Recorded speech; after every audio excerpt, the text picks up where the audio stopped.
Amanda, I want to play a game.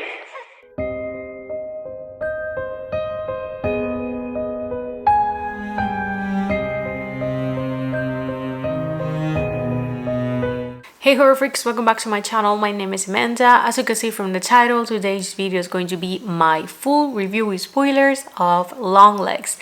Now, as always, all my reviews are with spoilers. If you don't want them just to see if this was worth it or not, on the description box down below, there you're going to find my spoiler-free review because I like to give you guys the two options. And given that quick disclaimer, let's get into the video. Now, Longlegs is an American 2024 horror crime thriller that follows an FBI agent, Lee Harker, that is assigned to an unsolved serial killer case that takes an unexpected turn, revealing evidence of the occult. Harker discovers a personal connection to the killer and must stop him before he strikes again. The film stars Maika Monroe and Nicolas Cage, and to give a brief summary of the story, the film opens with a girl in her house and she gets to meet Longlegs, that is the villain portrayed by Nicolas Cage.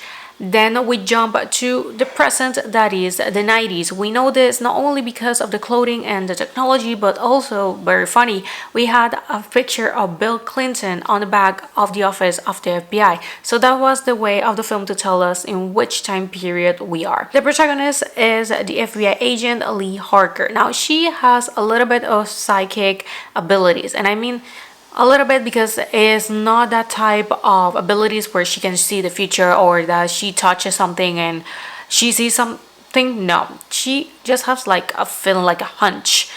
And she starts on this case and she has a hunch and she turns out to be right. So she's moved to the case of Longlegs and she starts to do a whole investigation. She's looking for the evidence because he's a serial killer. He has been doing this for a long time. And as the investigation progresses, she realizes that she has a connection with him from her past, but she has no way to remember, because this is something that we learn later on, is that her memories were suppressed.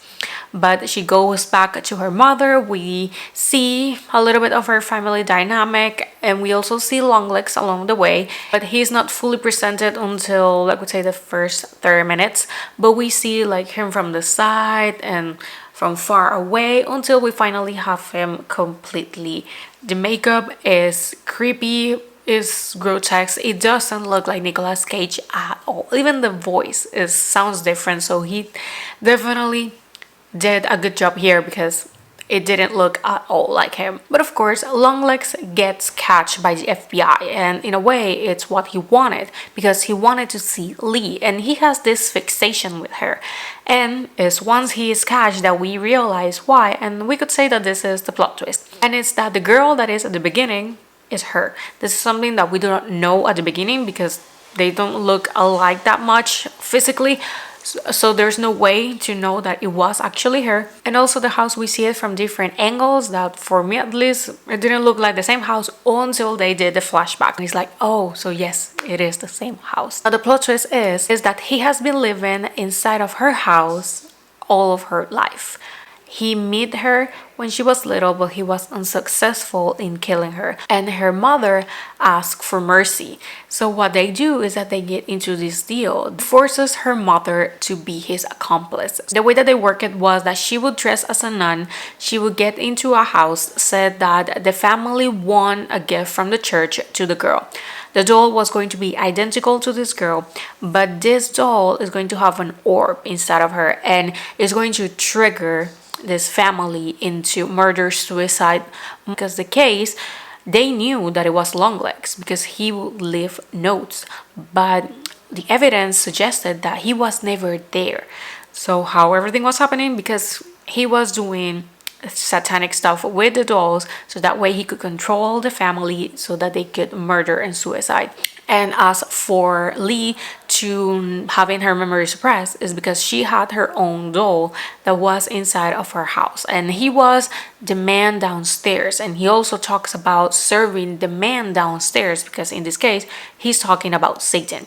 The film has a lot of metaphors but also very little stuff, and the film concludes with Longlegs killing himself in the interrogation room. He smashes his face and head with the table. She goes to her mother. This is when we had the whole reveal on the point of view of the mother, because Longlegs says some details, but it's the mother that tells us by flashbacks and like telling her the story like a bedtime story, how everything happened. And she arrives to the house with a colleague. The mother kills the colleague, and then she explodes the head of Lee's doll. And when she does that, we see a little bit of a dark like smoke coming out of from her head, and this would take it as taking out the veil of her eyes and her mind, and now she remembers. And she also did remember that she knew Longlegs because she took a picture of him when he met her for the first time, and she found that picture. Everything compiles together as a puzzle, but she realizes that Longlegs' work is far from being over because her mother is still alive, and she realizes that her boss is next. She gets into his house and she realizes that her mother was already there with the doll. So the boss was already triggered and he was in this trance. He kills his wife, but then Lee kills him. And she also kills her mother because her mother was there. And she's going to shoot the doll at last, but she has no bullets. And the film ends with her looking at the camera and then jumps once again to Longlegs saying, "Hail Satan," and doing a kiss to the camera. And that's how the film ends. Now, getting into the review. I had high expectations for this film. The marketing campaign, in my opinion, was weird but very effective. But I do have to say, if you saw every single one of the posters and the teasers and you even read the captions of the posters on Instagram, I am sorry to tell you, but they kind of spoil some stuff. This is something that is way out of context when you see it for the first time, but once you're watching the film and you remember those details, everything comes together. And it's like, oh, so that what it was. And it was smart from the marketing point of view because you're bringing this fuss around the film, and it worked because I have seen a lot of people going to theaters to watch this. But at the same time, when you watch the film, it's like, oh, so you already told me this. So there's not element of surprise. This film definitely lacks that element of surprise when it comes to the plot, because for me, it was a little bit predictable, but I didn't really mind. And for me, it's not going to be an issue because the film is still interesting enough, because the film grabs your attention from first moment and it never lets you go. For me, the film, it started and I was there, my eyes only on the goddamn screen all the way to the end. It was an experience, I'm gonna have to say. This film, it's very unsettling, has this dread feeling, it's creepy, and it's definitely impressive. I really like it, the story itself, although once again, for me it was predictable, but it's not an issue because I still enjoyed it. It's interesting. The pace, it was the right one because it gives you everything that you need to know, but it's not slow, because sometimes these films, they can be slow, but here I felt that it went pretty fast. I felt that the film was shorter than it is. It's 1 hour and 40 minutes. And I was like, wait, it already went that fast? So for me, it was perfect. When it comes to the atmosphere and the setting, amazing. Seriously, they did such a good job with the flashbacks, because as the screen has a different ratio from the present, and also that detail of having Bill Clinton picture, and I was like, oh, so it's the 90s. And then, although we already know that it's the 60s, because it said we had one house that had a picture of Nixon. And you could be thinking, who the hell will have a picture of the president? But we need to remember that there's a lot of people that they used to, and probably they still do, have pictures of the presidents. I don't know. I thought it was a pretty funny detail. They never put the dates on some part of the screen. They literally used pictures of the presidents to tell you which time period we are. Once again, funny, but it worked.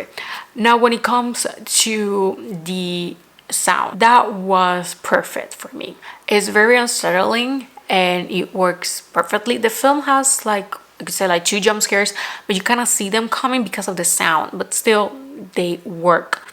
The makeup of Nicolas Cage was amazing. Nicolas Cage is a weird actor because sometimes he can give you a very good performance like here, but in other films he's not as good. So I see him as a type of actor that he needs to have a good script and a good director in order to show his full potential.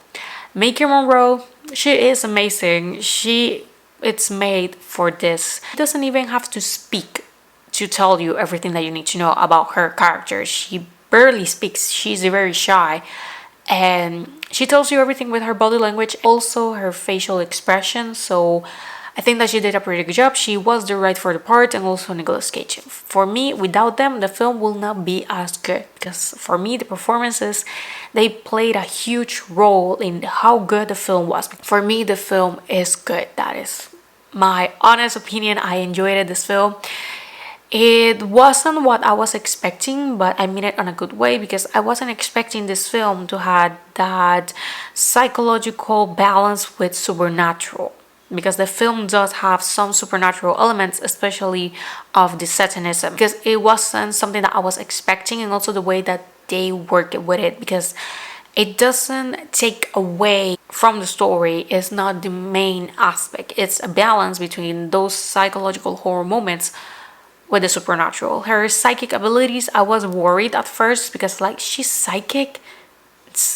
I was scared that they were going to ruin this, but they worked that perfectly, because they used it just a little bit for what they needed it, just justify some things, but that was it. When it comes to the symbolisms, metaphors, and things that can be taken literal, I do feel that that is going to be up to the audience. The way that these things are presented, especially the part of I served the man downstairs, he talking about the devil, but he is also literally the man downstairs, and the orb and the smoke and taking out the veil, because he literally puts a dark veil on her doll.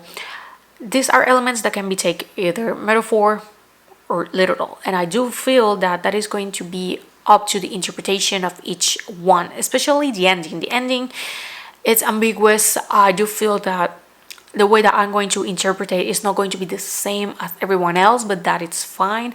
But it's that type of film. You need to pay close attention to the details. The way that I'm going to see stuff is not going to be the same way that maybe you did, and that's totally fine. It's a film that I do want to rewatch, because I do feel that most likely I missed something, because it's that type of film. So when it comes to the rating, for me, this film will be a 4.5 out of 5. This is an almost perfect film. I can see people getting creeped out, maybe getting a little bit scared. Of course, that is going to depend into how much do you enjoy this, your age, how much have you watched before, because I do feel that that is going to make a difference also in the perspective of people, because this is not a film for everyone, because I can see people not enjoying this type of horror, and that's fine. But for me, at least, I did enjoy it. I had a good time. It's a film that, once again, I will definitely rewatch. I 100% would recommend watching in theaters. I know for sure that that is going to make a huge difference watching it at home versus at theaters. I could say that by far is my favorite one of the year. I did my best and worst a couple weeks ago, and my top one was Late Night with the Devil. But I just knew that that wasn't going to stick on the top one, especially when we have also The Substance coming in September and Nosferatu that is coming in December. But so far, Longlegs is the one that takes the lead in my rating.